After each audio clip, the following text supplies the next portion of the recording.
Guys, I'm joined by the champ, Mr. Jonathan Griffiths, aka Carnivore Muscle.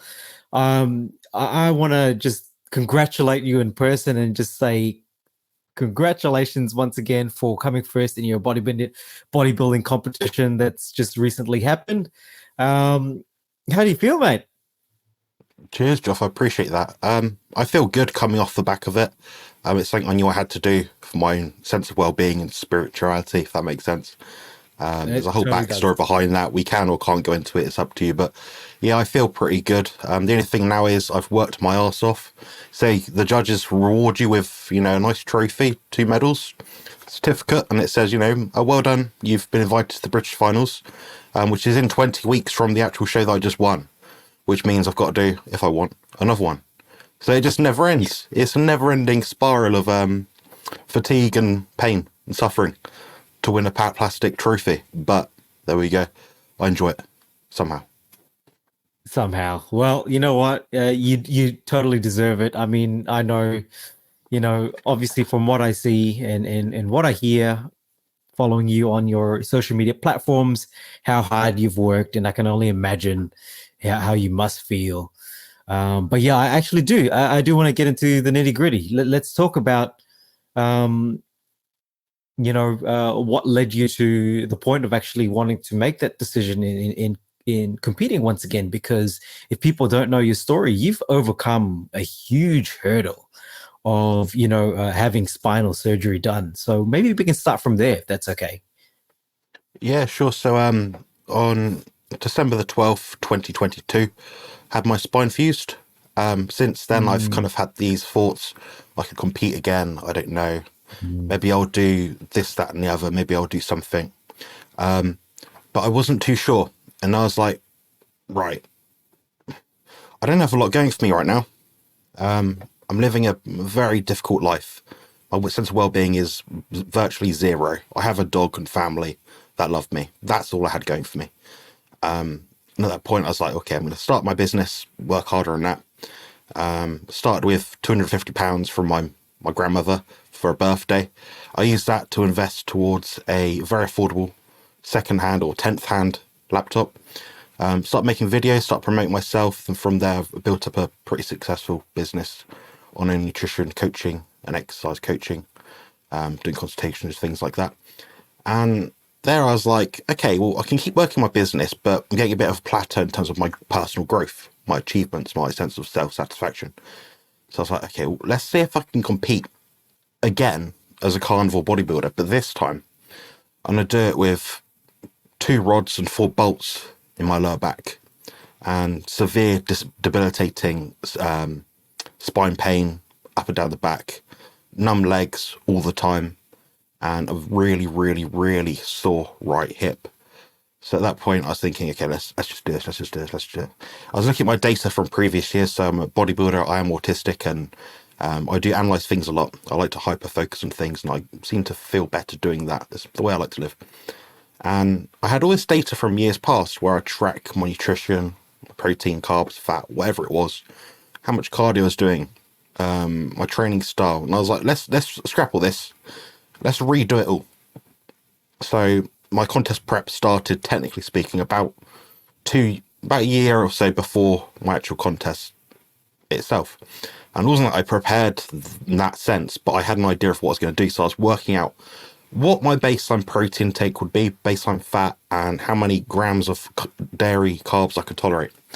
So I had all those numbers in my head. I knew roughly over that year how much protein I'd take in order to make sure that I could feel satiated, build muscle, lose fat, be strong in the gym, recover, things like that. And I worked out that amount. Then I just executed the same thing over and over again. And every week I lost fat, lost fat, lost fat. Then one week I needed a bit of help. I deployed or employed my coach, Marty Rice from South Coast Powerhouse, and decided to add in his coaching expertise to my arsenal. And I found a lot of benefit from that because it gives you a second opinion. Now I found that my coaching style preference is tell me what I need to do and why, and I'll do it. That's it. There's no second guessing of me. I don't need to worry. I want to put the stress in someone else's hands. As a coach myself, I can see how stressful it can sometimes be when you're working with other people, trying to get him to do something. So I was like, let's make it as easy as possible for him to just coach someone on carnivore diet to get shredded out of their mind. We achieved that in pretty much record time. We can go into all the nuts and bolts and nitty gritty details if you want, just ask questions. But yeah, that was basically it. And I got below 4% body fat, approved by digital body fat caliper measurements. My skin all over my body was around 3 millimeters or so. So yeah, I got as lean as I could possibly get, and I chased that scale weight down. So I knew the lighter I'd be on stage, based on past experience, the more likely I was to win. And I was, I think, the second tallest guy on stage, but the lightest by about 5 kilos. So I knew, went backstage when everyone was saying about their weight, and I was like, well, I'm the tallest skeleton up there. Basically, that's where I was seeing it, and I was like, well, these guys don't look bigger than me. I know, could see they're taking the tops off, things like that. I was like, so I could be on something here, or I could be really failing and have a really bad eye. But yeah, that's pretty much it from start to finish. But I give you some little leeway there just to ask any questions if you do have any. Yeah, absolutely.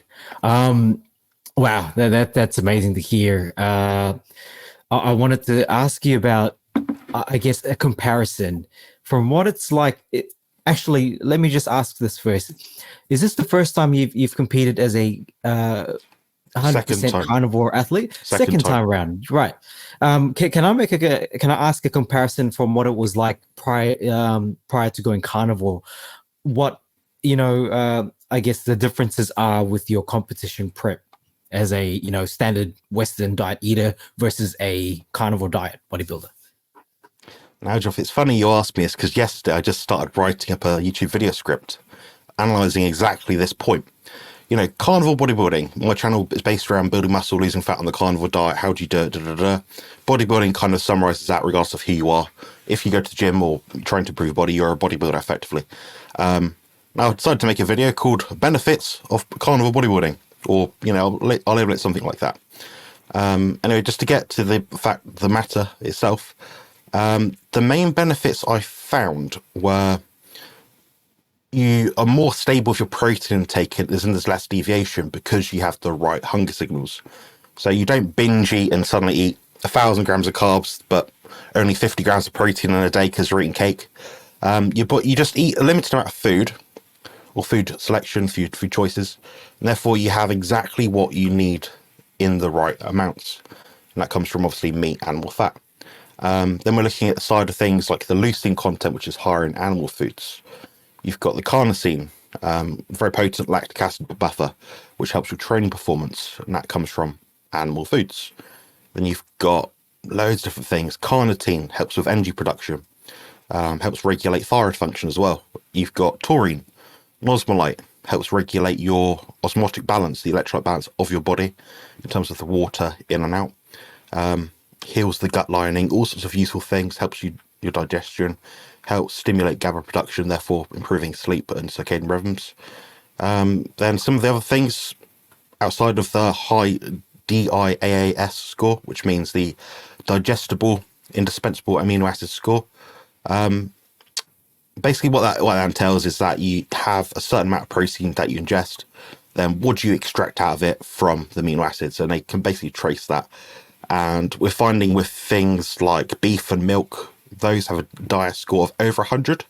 And I believe eggs are the baseline amount to suggest 100 on that scale. Might be wrong, but something like that anyway. It simplifies the macro tracking process in that you're only eating, for the most part, 2 macronutrients with a sparse amount of carbohydrates. Therefore, when you're tracking things, you've got 2 things to look at. 2 numbers on Chronometer, on Carb Manager, on MyFitnessPal that you have to look at versus 3. Also, because you're eating less foods, there's less things to go wrong, less risk of infections, bacterial infections, getting ill. All those salads and things have got salmonella on them a lot of the time. So you're emitting a lot of allergenic, potentially hazardous foods for various different reasons. The anti-nutrients. Therefore, your gut lining's better. I'm sorry I'm all over the place here, but I'm a bit hot and bothered. It is the hottest day of the year. But yeah, we're looking at loads of things here. So all these things kind of come together to improve the rate of muscle growth, the rate of fat loss, the rate of muscle retention, the improvement of exercise performance, assuming you're properly fat adapted over time, better digestion, better sleep, therefore better recovery. So it all comes together in a big amalgamation to improve bodybuilding composition, long-term outcomes. So yeah, we've got the satiety aspect as well, which I think is probably one of the most important ones. Anyone that's out there has been hungry doing a chicken, broccoli and rice diet, like I have many times, will know it just doesn't hit the spot. You end up having to eat more and more carbs, or salad or lettuce with it, or cucumber, whatever it is, vegetables, just to bulk out your meals. But it's not the true hunger signaling pathway. You should be looking more so at the side of things from nutrient density, or some people call it the, satiety per calorie sort of thing. And also, we don't ingest calories. We're not going to go through that today. We've done it like 20 times before.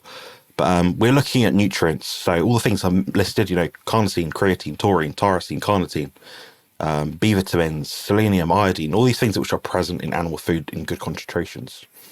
Another thing as well is the cost effectiveness is much better for me, and time efficiency. Cooking 2 foods per meal, i.e. steak and eggs, something like that is going to be much more time effective, time efficient for me. I can just chuck it in the air fryer, put it in the pan, boil it up, whatever it has to be, versus having several pots and pans to do all these things. When you're managing an international business, I say international just because I've got international clients. I'm not a massive business, guys. I'm not minted. But I will say that it certainly makes life a lot easier because you can manage your time more effectively, because you don't have to worry about, if I get the shopping for the meat on this day or the veg and fruit on this day, because, but now I've run out of this and now this is at the bottom of the cupboard, I'm going to end up wasting it. So you end up wasting less food as well. So yeah, I'd say that's broadly speaking been the benefit I have for the carnivore diet over the other diet, being a mixed macronutrient diet. But yeah, we can look at work by Finney and Volek. They're the great advocates for the the ketogenic style way of eating, and there's plenty of pieces of scientific evidence out there which suggest, or at least tell us, we can thrive, survive, adapt as athletes on a carnivorous ketogenic diet in the absence of exogenous carbohydrates. So for me, I think that's pretty good stuff. Check out my site at compositionconsultant.com, where your journey to peak performance and optimal health begins. With a degree in human nutrition and over 15 years of training experience, I've guided more than 400 carnivores to not just meet, but exceed their physique and performance goals. Through personalised consultations, comprehensive ebooks and dedicated coaching, I'm here to ensure your success. Join the ranks of those who have transformed their lives. It's time to align your physique goals with positive health outcomes. Visit compositionconsultant.com today and take the first step towards the best version of you. Absolutely. Awesome stuff. I'm just looking and reflecting back on a couple of the photos. I don't actually think I've seen your staged performance, if you've got it out on social media just yet. But have you ever sort of looked back and critiqued yourself and I guess is ask yourself, what you did very well and what you could have improved on? That's a good question. Yeah. So as much as what we see from the bodybuilding perspective online, the Instagram photos, people upload things, put things in profile. Look at me, I look great. Here's my trophy, here's my medal. Oh, great stuff. Yeah, but that's not the first thing us guys are thinking about when we come on stage. We're thinking, one, we are dehydrated as hell. Get me some water, get me some salt, get me some electrolytes now. You don't really feel hungry on the day of the show, but you do feel very dehydrated because you're under these hot, intense lights like I am right now. That's why I'm sweating so profusely. And what you'll find is you're looking back at your photos, but you're critiquing them to death, thinking, how can I get better than last time? What can I do differently? So immediately, that's exactly what I did. So when I won my show, I was very surprised, very emotional when I received my trophy, medals. Came off stage. Oh, Jonathan, you need to do an interview now with the bloke around the corner to say about how much you've achieved and how great you feel and all that stuff. What I was really thinking at the time was, I need to get some water in me now. I'm so dehydrated. I was so dry. That last week, I dropped 4 kilos of body weight. Bear in mind, I was losing body fat very steadily, about 1 kilo per week at that point. So I was dreading the moment I'd pass out. And I was just thinking, this can happen any minute now. But yeah, so I went to the interview. I looked, then had a brief second, maybe a few minutes between walking from that area to the stadium to meet my family and friends. And I thought, okay, just look at this. Oh, okay. You know, it said, oh, you got an invite to the British finals. Oh, okay, we will go again. There's another one. Bloody hell. Then I thought, actually, well, okay, maybe I could do it. See how I feel. I've got a hip procedure coming up soon, which I've had about a week ago now. I'm basically lying down, guys. I can't sit properly for very long at all. So that's why I'm talking so quickly. I'm sweating. I'm trying to get the information out. And what I then noticed was I actually sent my thing to my coach, the picture of the trophy. And he's like, oh, well done. You know, he's really impressed and proud. And shortly after that, maybe an hour or so after, I think I had a bite to eat and a drink, got hydrated. I actually got an email from the federation that was running the show, and they said, congratulations, Jonathan, on your win. Great potential. I think they said very balanced body, great conditioning, impressive stage presence, which means enthusiasm. It's kind of like a underdog award, as in to say, this guy obviously tried the hardest on stage in terms of presentation to act like the winner, to come across in like a friendly way, like, you know, I'm here to show off and make the crowd go wild, sort of thing. I have good enthusiasm for that, just because I've got the experience from doing so many shows before.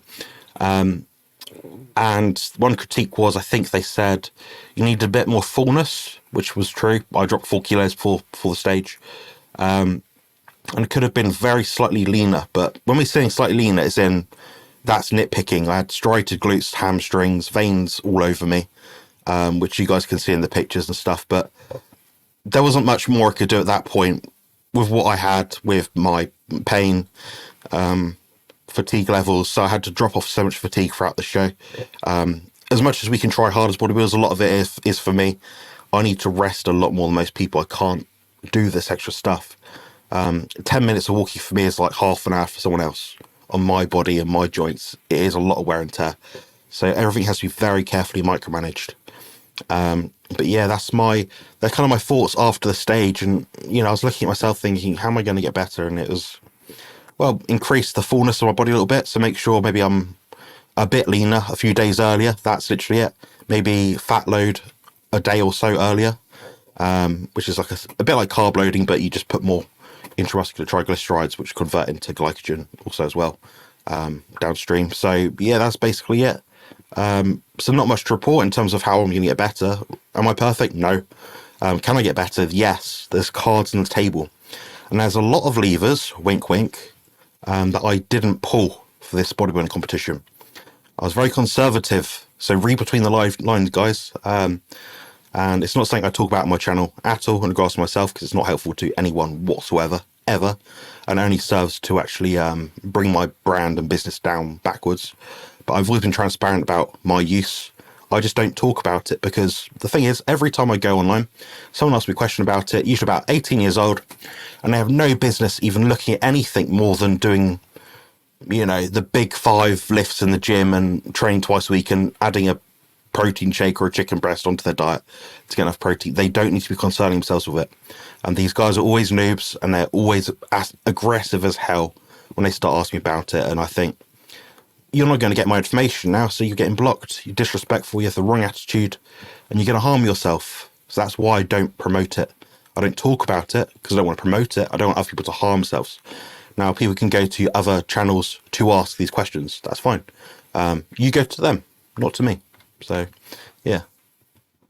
Yeah. Yeah, that's very responsible of you, and commend you for that.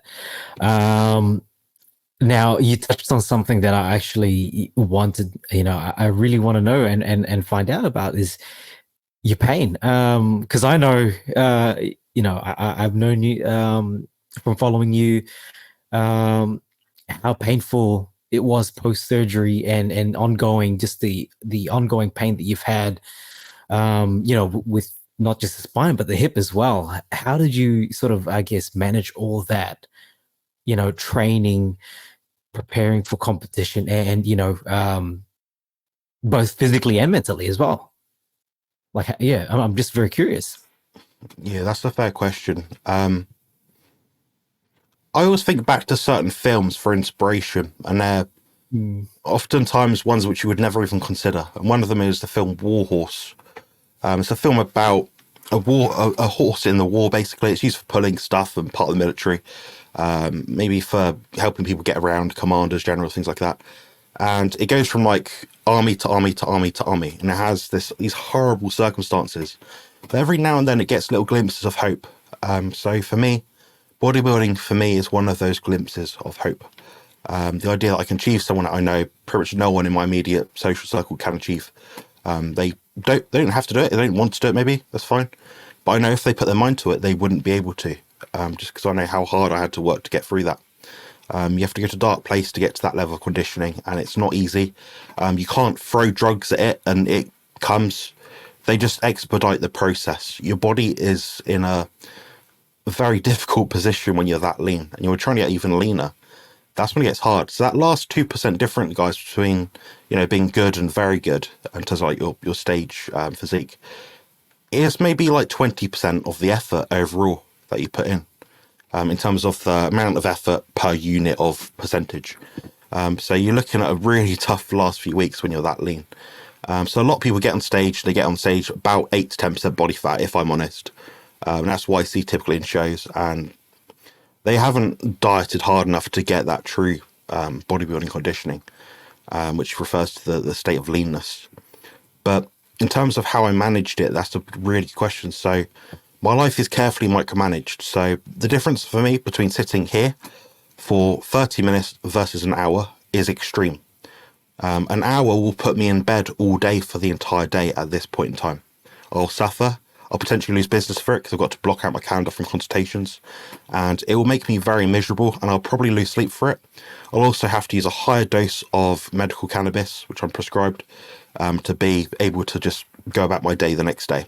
Then I've got to deal with all the side effects of all these different things, like having to lie down more, your muscles get stiff, you get sore back. Medical cannabis can make you a bit, you build up tolerance over time. You can feel a bit doolally. Sometimes it can make you feel a bit sick, some people.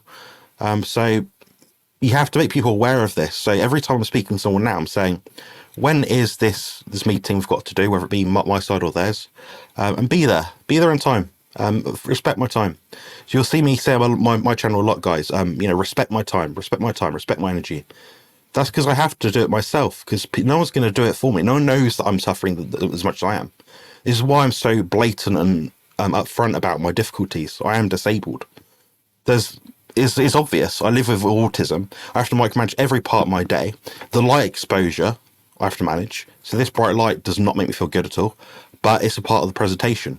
It's part of promoting yourself. So I've had to make a lot of compromises to my day-to-day life to be able to blend in with other people in terms of managing pain, managing symptoms of autism, the sensory overload, things like that. So after this, I'll probably be sat down for a little bit. I might have a tiny bit of medical cannabis, just enough to just take the edge off my pain, bring it from by the end of this, about a 9 to maybe about a 7. And that will probably resolve a lot of the pain for about 2 to 3 hours. In that time, I'll also make my lunch. I might do some social media stuff on my phone, maybe do some edits, something I can do lying down. I'll stick the fan on for sure, and it is the hottest day of the year, so maybe I'll do it outside to get some sun, get some more sweat drenched over me. But yeah, so my day is very carefully managed. But sometimes if you want to really succeed and get something you want out of life, you have to push things. You have to force things. You can't leave things to chance. And the people that I see that I coach, that I get the best benefit from my coaching, are people that they ask the questions. Like Joff was like, "Oh, do you think I should do this? What do you think this is?" I encourage people, ask these questions, because I can give you an insight, because chances are I've met someone with your problem before, or issue, whatever it is, or I've experienced it myself, or I know someone that can help you with it.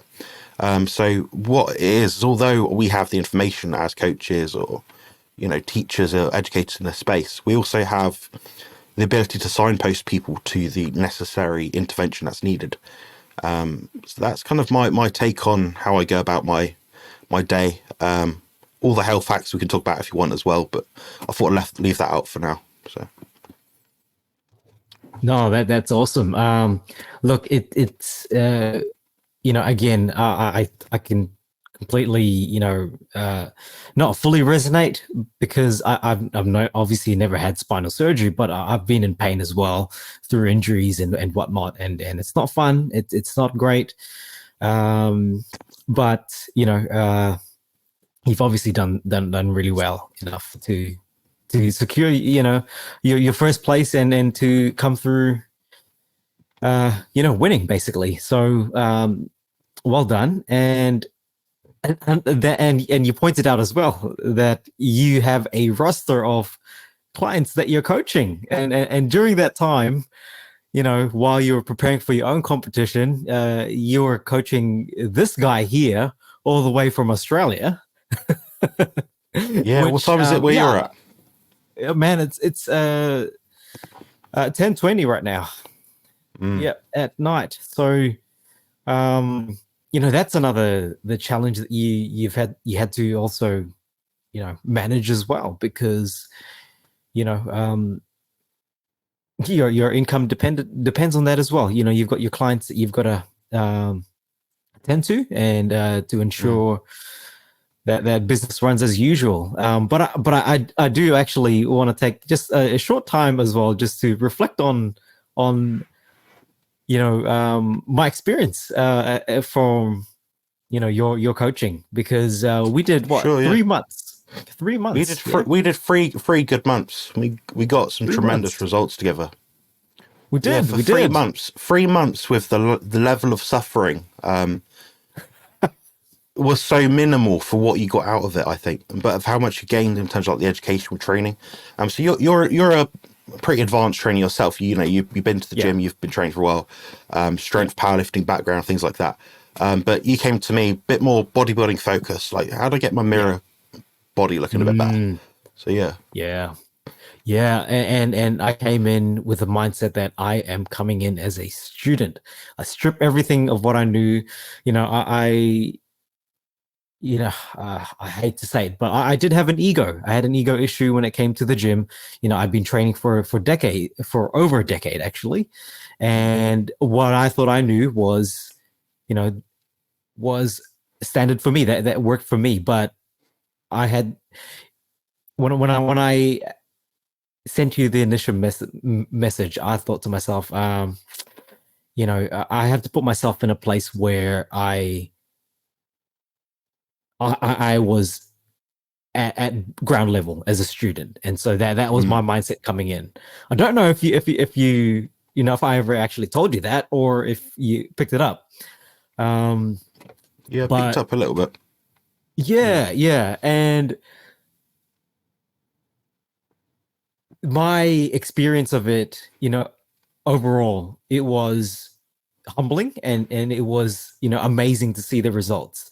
Now, I'd come in. My goal was to lose a couple of weight, a couple of kilos off the body fat that I'd put through over the Christmas period, and I achieved it. I achieved what I wanted to achieve, and plus more. And obviously the education and the learning of the concepts of bodybuilding was something that I'll take with me forever. And you know what? To this day, I still continue to train the exact same program that we run. So nothing's changed. I'm still doing the same thing. I'm still eating the same, pretty much. With the odd occasion of a little bit more cheap meals out of family. No longer, yeah. I get it. But mate, you know what? I'll just tell you this. One thing that stuck out to me was my whole mindset of training. In your style of training, slow, controlled reps versus me doing very explosive movements was a complete difference. And my mentality prior and training in this whole explosive style training was, I'm ready to rip shit up and ready to just, go beast mode. But throughout the 12 weeks that I was training under you, I came in just feeling like, oh my gosh, this is really tough. This is a struggle.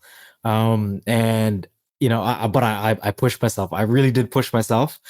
And it was humbling at the same time, because I wasn't used to lifting weights that I thought were lighter than what I could lift, but just Mm. the style of training was just, man, it made me feel like I started going to the gym 10 years ago. So yeah, no, it was just a quick reflective moment. Anyways, I probably ask you as well. How was it like coaching me? Yeah, I appreciate you saying that. Yeah, certainly the training is very hard if you come to it from a background where you're doing something the polar opposite. Yeah. And what's always good is we have all this technology nowadays. We can share videos of each other and see what we're doing in the gym, different angles. Oh, how does this look? What the speed like? So I give people like broad guidelines, but the training plans are so individual to each person. The variability in recovery is, I'd say for a lot of people, it could be something between maybe 4 or 5 sets per week total, and maybe something like 50 to 60 sets. But how hard do people work on either end of those sets? I mean, 60 hard sets will probably do more than 5 easy sets. But what about the balance in the middle? So I find a lot of people tend to find good results in that middle sort of section, but depends what people want to do as well. We think we had quite a low frequency training program just because it fit better with your schedule, your way of life, things like that, and it gave you enough. The exercise gave you enough bang for your buck in terms of the time you're spending in the gym. So that was pretty much how I built your routine up. But yeah, it's been great coaching you. I think the amount of progress we made, especially in some of the side shots, was quite very impressive to say the least. I mean, we've looked at different things with the diet, and we didn't have to make too many diet changes, which I'm quite proud of as a coach. I don't often have to make diet changes because I make other changes which slot things together, which make each thing I do happen to make every now and then more effective. So most coaches out there are macro coaches, plus 10 grams carbs, minus 5 grams fat, 10 grams protein, lower 20 grams protein, up 20. They've got it all wrong. How do your protein requirements change by that much unless you're not training? They don't. So you don't really make 20 gram plus or minus jumps in protein intake unless you're doing some kind of experiment for some reason. But yeah, the change we made were minimal, effective, and very deliberate. In terms of, I listened to your body, in terms of the feedback you gave me, the subjective and objective markers, the individual response that we have. And some people just do have a higher requirement intake for protein. You're one of those sort of people. You can go quite high in the protein. Some people, I know a guy, he's probably about 20 kilos heavier than you, a bit taller, I think, and a bit leaner as well. And he eats less protein than you, but that's what his appetite dictates to him. But he's also very active, which is even stranger. So there is a massive variance in people that eat this amount of protein, this much protein, this much fat, this many, even hydration's quite interesting as well. But I'm seeing now over so many people, like very individual trends in terms of people when I speak to them. So just getting an idea of what someone's doing beforehand is integral, and you gave me really good background information prior to starting, which was really helpful. So I knew what you're doing, what was and wasn't working, and I thought, here's the biggest lever to pull in terms of what you're doing. Here's the biggest thing, Joff, that you messed up. If you messed it up, you didn't really mess much up, but I just swinged that in the pendulum in the favour of what would be a bit better. So that was effectively it. Then you make small little adjustments here and there, and you get the result, and it just works every single time, to be honest. And speaking of diet, yeah, you pointed that out. Yeah, the protein intake. When I saw what you had prescribed, I thought, oh my gosh, I didn't realize that I would need that much protein. But you're right. Yeah, no, it was something I tolerated very well, and that shocked me actually. Yeah, you get a.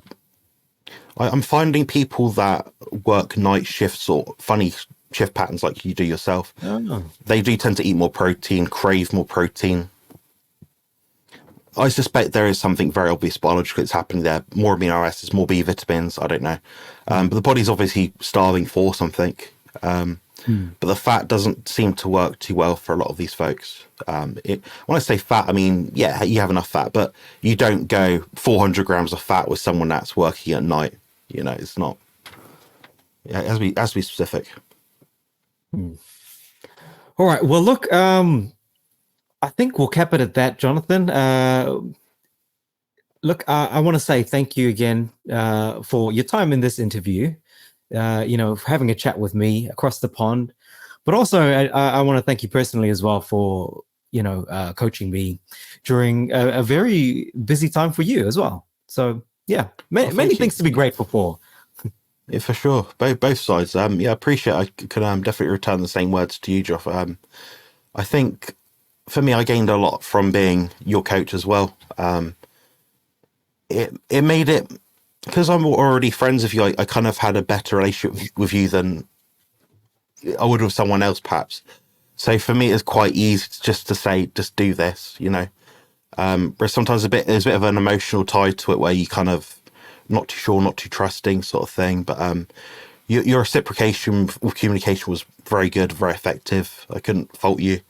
I think we coordinated and executed an excellent plan, and the results show for themselves. So you can always plug up your picture on your screen of what you did before and after.